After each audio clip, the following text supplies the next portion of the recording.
કવિ નરસિંહ મહેતાની જન્મજયંતિ નિમિત્તે વડોદરા મહાનગરપાલિકા દ્વારા પુષ્પાંજલિ અર્પણ કરવામાં આવી હતી। આદ્ય કવિ નરસિંહ મહેતાની જન્મજયંતિ નિમિત્તે વડોદરા મહાનગરપાલિકા દ્વારા તેમની પ્રતિમાને પુષ્પાંજલિ અર્પણ કરી ભાવવંદના કરવામાં આવી હતી।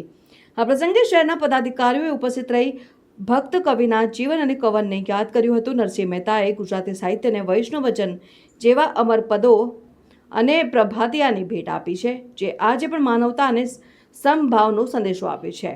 વડોદરા જેવી સંસ્કારી નગરીમાં આવા કાર્યક્રમો દ્વારા નવી પેઢીને આપણી ભવ્ય સાહિત્યિક અને આધ્યાત્મિક ધરોહરથી પરિચિત કરાવવાનો સ્તુત્ય પ્રયાસ કરવામાં આવ્યો છે। ત્યારે વડોદરામાં પાલિકા દ્વારા L&T સર્કલ પાસે આવેલ કવિ નરસિંહ મહેતાની પ્રતિમાને વડોદરામાં નગરપાલિકાના અધિકારીઓ દ્વારા અર્પણ કરવામાં આવી હતી।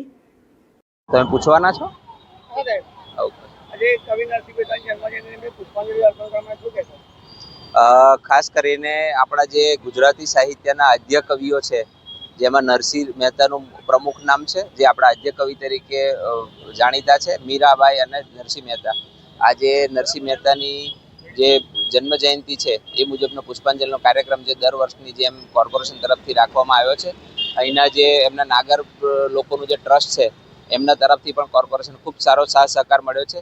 સાહિત્યમાં ખૂબ સારું યોગદાન આપનાર નરસિંહ મહેતાને આ પ્રસંગે કોર્પોરેશન તરફથી આપણે એમને શ્રદ્ધાંજલિ અર્પણ કરીએ છીએ। એમની જન્મજયંતિ નિમિત્તે આપણે એમને પુષ્પાંજલિ અર્પણ કરીએ છીએ અને નગરજનોને પણ સાહિત્ય માટે, ગુજરાતી સાહિત્ય માટે વધુમાં વધુ વેગ મળે એ માટે પણ આપણે એમને શુભેચ્છાઓ પાઠવીએ છીએ।